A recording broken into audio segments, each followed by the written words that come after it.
नमस्कार, नई परख के राष्ट्रीय मुद्दा कार्यक्रम में आपका स्वागत है। कार्यक्रम में पिछले दिनों से कुछ अंतराल रहा क्योंकि प्रोफ़ेसर रवि कुमार दुबे की तबीयत ठीक नहीं थी। आज से हम इस कार्यक्रम को नियमित रूप से आरंभ कर रहे हैं।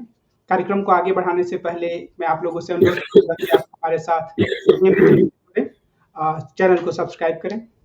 अभय सर नमस्कार। नमस्कार।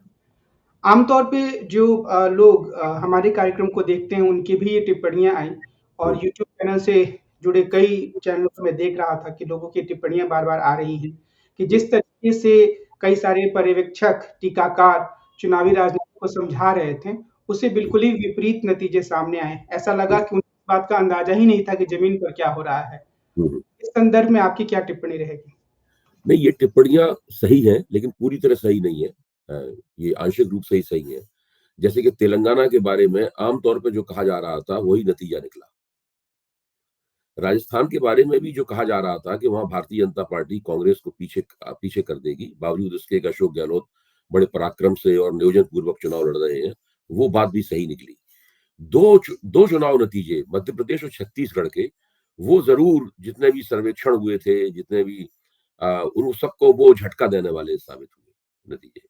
और उसमें बड़ी-बड़ी जो सर्वे एजेंसियाँ थीं और बड़ी-बड़ी रेटिंग एजेंसियाँ थीं, वो भी उसमें कमोबेश नाकाम नाकाम हो गई।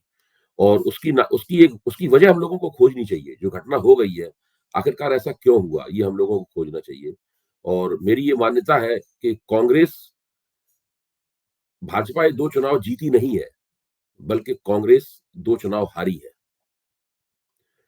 और उसके कारण है, अगर आप चर्चा करेंगे तो मैं उनके ऊपर प्रकाश डालने की कोशिश करूँगा। सबसे पहले हम छत्तीसगढ़ के बारे में ही बात करते हैं। जी। छत्तीसगढ़ में ये माना जा रहा था कि भूपेश बघेल काफ़ी अन्य नेताओं से आगे हैं। कई बार यह बात भी आ रही थी कि भारतीय जनता पार्टी काफ़ी देर से चुनाव में सक्रिय हुई है, उसके पास कोई नेता नहीं है, उसने हुँ, नेतृत्व का प्रदर्शन नहीं किया है। हुँ। फिर भी भारतीय जनता पार्टी चुनाव जीत जाती है, तो इसके क्या कारण हैं? देखिए, भूपेश बघेल वाला मसला जो है, वो कुछ खास तरह का मसला है। भारतीय जनता पार्टी के जो समर्थक हैं, वो भी मान रहे थे कि भूपेश बघेल जीतेंगे। और वो भी ये कह रहे थे कि भारतीय जनता पार्टी वहाँ ठीक से चुनाव नहीं लड़ रही है। तो ये केवल भाजपा के आलोचक ही नहीं कह रहे थे, या निष्पक्ष समीक्षक ही नहीं कह रहे थे, बल्कि ये सभी लोग इस बात को माने बैठे थे कि छत्तीसगढ़ तो कांग्रेस की गोदी में गया ही। तो अब आप एक भी ऐसा कोई भाजपा समर्थक समीक्षक बताइए, जिसने ये कहा हो कि छत्तीसगढ़ में भारतीय जनता पार्टी चुनाव जीत सकती है। भूपेश बघेल के शासनकाल की कमियां गिनाने के बावजूद लोग कहते थे कि ये सब कमियां हैं, लेकिन अंततः चुनाव यही जीतेंगे। अच्छा, अब मैं बताता हूँ कि मेरी राय इसमें किस तरीके से धीरे-धीरे करके बदली, जो आप अपने रिकॉर्ड में भी चेक कर सकते हैं। मैंने भी ये कहा कि छत्तीसगढ़ में कांग्रेस चुनाव जीतेगी, लेकिन साथ में मैंने ये भी कहा कि छत्तीसगढ़ में भूपेश बघेल की सरकार के खिलाफ एंटी इनकम्बेंसी है। चूँकि भाजपा उस एंटी इनकम्बेंसी का ठीक से नहीं बना रही है, इसलिए भूपेश बघेल चुनाव जीत जाएँगे। मेरी पहली बात सही थी, दूसरी बात मेरी गलत थी, वो मैं मानता हूँ। देखिए, भूपेश बघेल ने क्या किया? मैं इसीलिए उसको खास बात कह रहा हूँ। भूपेश बघेल ने एक मोहिनी मंत्र सा चलाया। ये मोहिनी मंत्र क्या है, इसकी भी चर्चा मैं करूँगा। एक मोहिनी मंत्र चलाया, एक तरह का हिप्नोटिज़्म उन्होंने चलाया, जिसमें हर तरह की ओपिनियन, हर तरह की राय जो है, वो ये मानने लगी कि वो चुनाव नहीं हार सकते। जो कांग्रेस का आला कमान था, वो भी इस बात को मानता था। भाजपा समर्थक भी इस बात को मानते थे, भाजपा के आलोचक भी इस बात को मानते थे, निष्पक्ष लोग भी इस बात को मानते थे, और छत्तीसगढ़ में काम करने वाले जो पत्रकार हैं, वरिष्ठ पत्रकार हैं, जो वहाँ एंटी इनकम्बेंसी को अपनी आँखों से देख रहे थे, वो भी मान रहे थे कि एंटी इनकम्बेंसी है, लेकिन जीतेंगे भूपेश बघेल ही। तो जाँच करने की ज़रूरत ये है कि वो मोहिनी मंत्र क्या था? ये मैनिपुलेशन मतलब जो है, ये कैसे किया गया? पूरे देश में हर तरह की पब्लिक ओपिनियन को, हर तरह की पॉलिटिकल ओपिनियन को अपने पक्ष में कर लेना, ये अपने आप में एक ऐसी कला, यानी उन्होंने अपने अपने खिलाफ जो एंटी इनकम्बेंसी थी उसको छुपाया, अपने आला कमान से छुपाया, और तमाम पत्रकारों से उस एंटी इनकम्बेंसी को भरसक छिपाया। छुपाने में वो कामयाब रहे, उनके विज्ञापन, उनका प्रचार, ये तमाम चीज़ें जो है उसमें एक भूमिका उन्होंने निभाई। लेकिन अंततः जनता की अदालत में जनता की अदालत ने उनके खिलाफ फैसला सुनाया। उनकी जितनी भी युक्तियाँ थी, जितनी भी ट्रिकें थी उनकी, कोई भी एक काम नहीं आई। अब तो कांग्रेस के आला कमान को ये सोचना होगा कि वे भूपेश बघेल को नियंत्रित क्यों नहीं कर पाए? न केवल छत्तीसगढ़ के मसले में, कांग्रेस आला कमान को यह भी सोचना होगा कि वे कमलनाथ को क्यों नहीं नियंत्रित कर पाए, वो अशोक गहलोत को क्यों नहीं नियंत्रित कर पाए।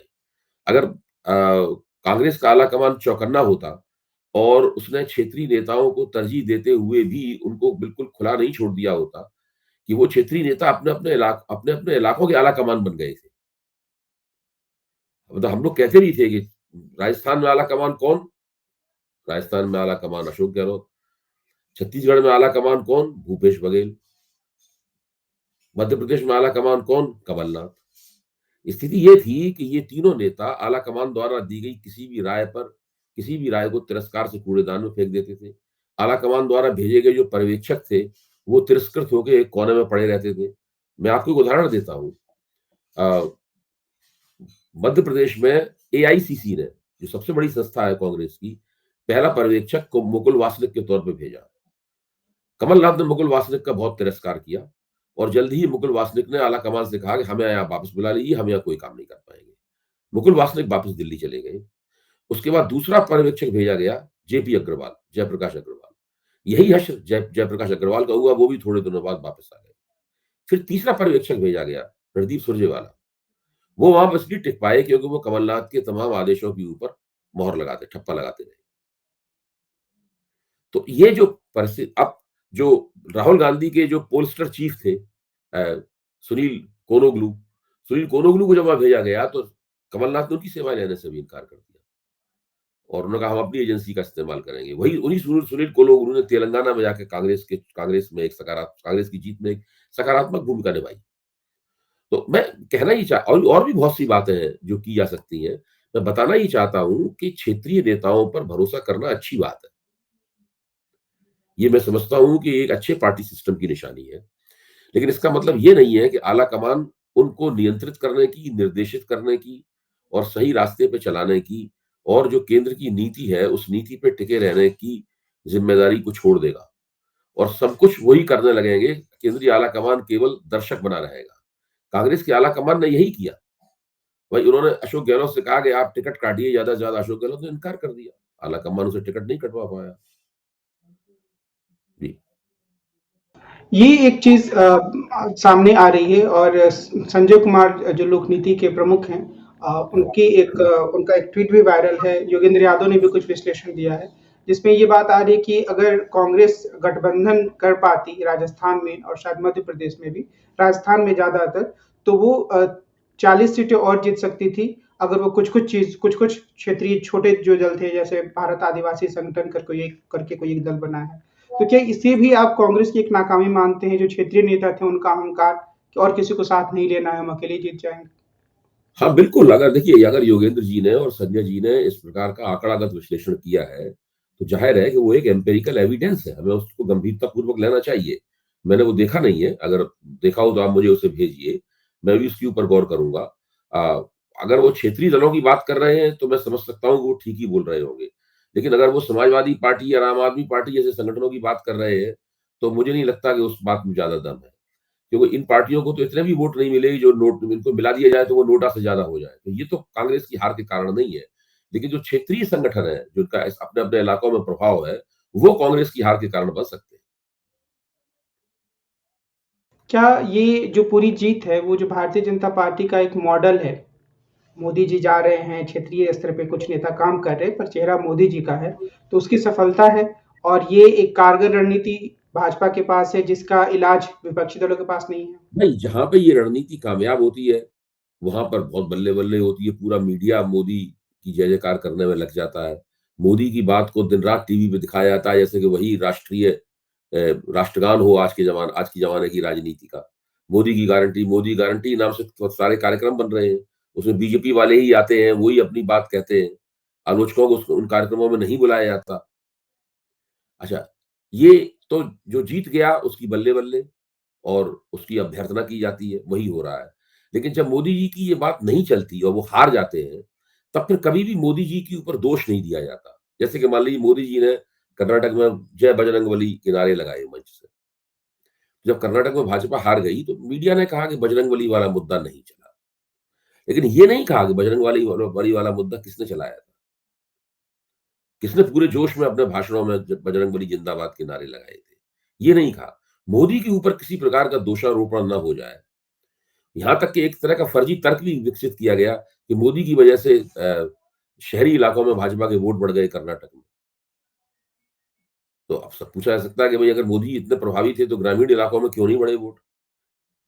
तो ये माना जाए कि शहरी इलाकों में अगर वो हिट थे तो ग्रामीण इलाकों में फ्लॉप थे। तो ये सब जो चलता रहता है मीडिया में, मेरे ख्याल से इसकी तो पोल पट्टी खुल के हम लोगों के सामने साफ हो चुकी है। और ये इसी तरह से मोदी की विरोधावली मीडिया में गाई जाती रहेगी और उसका दरअसल राजनीतिक समीक्षा से और देश के राजनीतिक यथार्थ को समझने परखने से कोई संबंध नहीं होगा। एक और तर्क जो सोशल मीडिया पर आया और बहुत सारे लोगों ने, जिसमें योगेंद्र यादव भी शामिल हैं, उन्होंने इसको रेखांकित किया कि अगर हम इन चुनाव में पड़े वोटों में गणना करें तो कांग्रेस को भारतीय जनता पार्टी से 10 लाख ज़्यादा वोट मिले हैं। तो क्या सच में ये एक ऐसा तर्क है जिससे कांग्रेस के कार्यकर्ता खुश हो सकते हैं, अपने आंसू पोंछ सकते हैं? इसे आप कैसे देखते हैं? भाई ऐसा तो कई चुनावों में होता है। आप पिछले मध्य प्रदेश के चुनाव में देखिए, वहां भारतीय जनता पार्टी को भाजपा भार, वो भाज, भार, भारतीय जनता पार्टी को कांग्रेस से ज्यादा फीसदी वोट ज्यादा मिले थे, लेकिन सीटें कांग्रेस को ज्यादा प्राप्त हुई थी। ऐसा तो अक्सर होता रहता है, इसमें कोई खास बात नहीं है। आप कांग्रेस की जो कमियां हैं, मुहिम संबंधी कमियां हैं, उनको ढकने के लिए अगर ये तर्क दे रहे हैं तो फिर ये तर्क बेकार है, निष्प्रभावी है। योगेंद्र जी का एक और अच्छा तर्क है, उस पर हमें गौर करना चाहिए। योगेंद्र जी ने पूछा ये है अपने एक इंटरव्यू में कि जाति जनगणना का मुद्दा जो है वो कांग्रेस कार्यकर्ताओं की जुबान पे क्यों नहीं था, ये मुद्दा इन चुनावी मुहिम में क्यों नहीं उठाया गया, मोदी और अदानी के संबंधों के सवाल के ऊपर चर्चा क्यों नहीं की गई। भाई जो आपका राष्ट्रीय एजेंडा है, जो आप लोकसभा के चुनाव में सामने लाना चाहते हैं, उसकी परीक्षा का ये मौका था, तो वो परीक्षा नहीं की गई। बात ये की जानी चाहिए। इससे तो कोई जो अब तेलंगाना में भारतीय जनता पार्टी की उपस्थिति बहुत कमजोर है, वहां से केवल 13% वोट मिले। अगर तेलंगाना बीआरएस की जगह होती, यानी कांग्रेस के मुकाबले दूसरे स्थान पे होती, तो तेलंगाना के वोट ज्यादा होते। तो यहाँ से अगर हम 2024 के चुनाव की तरफ देखें तो क्या खेल एक तरफा रूप से भारतीय जनता पार्टी के पक्ष में चला गया है या विपक्ष वापसी कर सकता है? भाजपा चाहती है कि इसी तरह की बात की जाए, भाजपा चाहती है कि इसी तरह की हवा बने, सब लोग यही कह दें कि ये नेवर बिफोर प्रो इनकम्बेंसी है, ऐसा कभी नहीं हुआ। अब तो तकरीबन तय है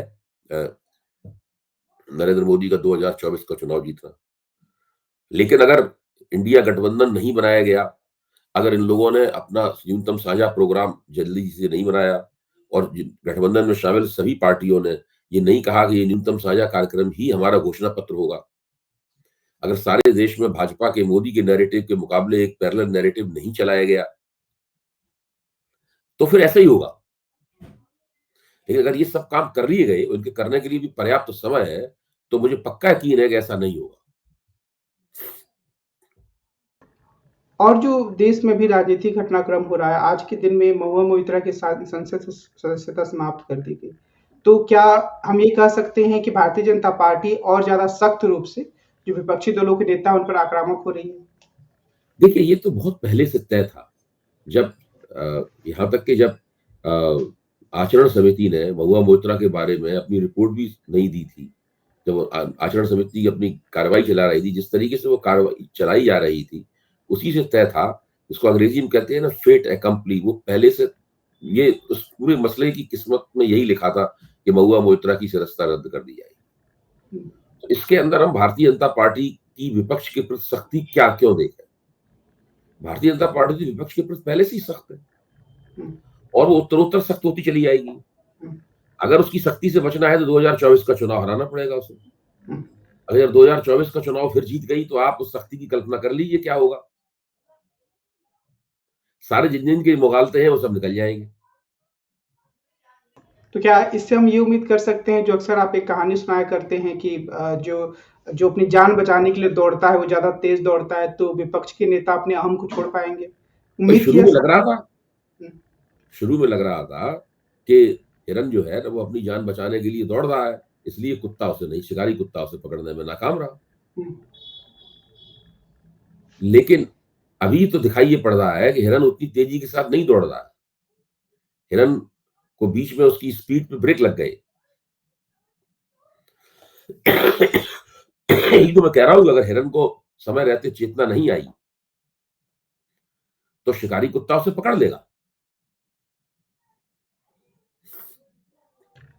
आज की बातचीत को हम यहीं विराम देते हैं। हम कल फिर मिलेंगे और देश की राजनीति जिस दिशा में आगे जा रही है, उसमें जो महत्वपूर्ण प्रश्न आएँगे, उस पर प्रोफ़ेसर अभय कुमार दुबे से बातचीत करेंगे। कार्यक्रम को खत्म करने से पहले मैं आप लोगों से अनुरोध करूँगा कि आप हमारे चैनल के साथ नियमित रूप से जुड़ें। हम नियमित रूप से देश की राजनीति से जुड़े मुद्दों पर बातचीत करते हैं और कुछ अन्य कार्यक्रम जल्दी ही इस चैनल पर शुरू होंगे। आज की बातचीत के लिए अभय सर आपको बहुत-बहुत धन्यवाद। जी, नमस्कार। नमस्कार।